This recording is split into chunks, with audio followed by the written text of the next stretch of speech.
The rhythmic pulse of the maintenance conduit intensified, a throbbing echo against Aris Thorne's skull. Sweat beaded on his brow, mingling with the bioluminescent sheen of the fungal growths clinging to the tunnel walls. Beside him, Sergeant Krell's face was a mass of grim concentration, his hand resting on the pulse rifle slung across his chest. Elias, the young engineer, stumbled, his face a sickly green under the flickering light. "Readings erratic," Dr. Elias stammered, frantically adjusting the diagnostic scanner. "The energy signatures oscillating beyond anything I'm familiar with." "Focus on maintaining the stabilizers, Elias," Thorne snapped, his voice tighter than he intended. He ignored the nagging ache in his temples, a constant reminder of the mental intrusion he's been experiencing ever since entering the Devourer ship. It wasn't a voice, not exactly. More like a resonance, an overwhelming sense of ancient power. It felt like being watched by something colossal, something that saw him as a mere speck of dust. Krell stopped, his eyes scanning the tunnel ahead. "Doctor, I'm not comfortable with this. We're going too deep. Those readings, they're destabilizing." "We're close, Sergeant," Thorne replied, forcing a note of confidence into his voice. "The new signal is strongest in this sector. It's faint, but I believe it's a play." He remembered the fragmented image, the desperate sensation of confinement, a consciousness trapped within the Leviathan that was the Devourer ship. The tunnel opened into a vast cavern, a pulsing network of organic tunnels branching in every direction. The air hung thick and heavy, saturated with the same unsettling rhythm. In the center of the cavern, a colossal structure pulsed with an internal light, a chaotic web of wires and nodes glowing with an ethereal blue. It was the source of the new signal we could now, but undeniably present. "What asterisk is asterisk at?" Elias whispered, his voice trembling. "Looks like a central processing node," Thorne said, his eyes fixed on the structure, the heart of the network. Suddenly, the resonance intensified. The ancient presence pressed against his mind, not a voice this time, but a wave of palpable warning. Asterisk, turn back. "You trespassed." Asterisk, Thorne ignored it. "Elias, I need you to interface with that node. See if you can isolate the signal and determine its origin." Elias hesitated, his fingers hovering over the access panel. "But I don't like this. It feels wrong." "Do it, Elias," Thorne repeated, his voice firm. "We need to know what's happening here."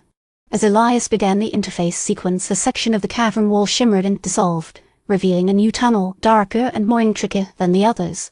From within, a faint, desperate voice echoed, clearer now than it had been before. "Help us, please, we are the caged."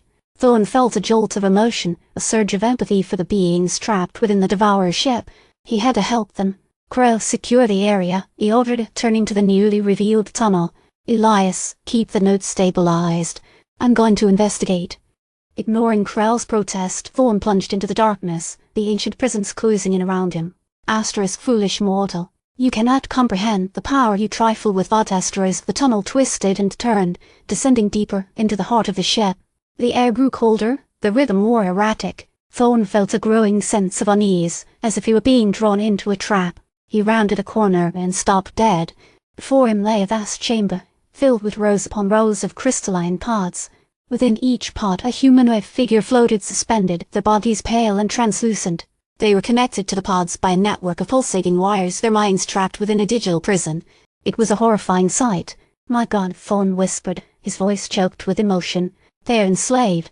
As he approached one of the pods, a figure materialized before him, shimmering into existence. It was humanoid in shape, but its features were distorted, its eyes glowing with an unnatural light. "You should not be here," the figure said, its voice a synthesized echo. "You interfere with the natural order." "Who are you?" Thorne demanded. "I am a guardian," the figure replied. "I maintain the balance." "Balance? These beings are suffering," Thorne retorted. The guardian's expression remained impassive. "They serve a purpose. Their energy sustains the Devourer." "I won't let you do this," Thorne said, his resolve hardening. "I'm going to free them." The guardian's eyes narrowed. "You dare defy me?" Suddenly, a voice boomed in Thorne's mind, louder and more forceful than anything he's experienced before. Asterisk, release them, mortal. "You are a catalyst." Asterisk. It wasn't a command nor a warning. It was an invitation, an acknowledgement of something within him, something that resonated with the ancient power of the Devourer. Thorne stared at the guardian, his hand instinctively reaching for the disruptor pistol holstered at his hip. He didn't know who, or what, was speaking to him, but he knew one thing: he wasn't going to back down. "I'm not leaving these people here," Thorne declared. "Prepare to be disrupted." He fired. The disruptor beam struck the guardian, momentarily disrupting its form. As the figure flickered, the cavern began to tremble, the rhythmic pulse of the ship intensifying. Asterisk, you have opened the door, asterisk, the voice boomed in his mind. Asterisk, now, see what lies beyond, asterisk. A section of the wall exploded, revealing a new, even more terrifying vista, a vast, organic core pulsating with unimaginable power, and at its center an eye, colossal and ancient, staring directly at him. The connection was severed.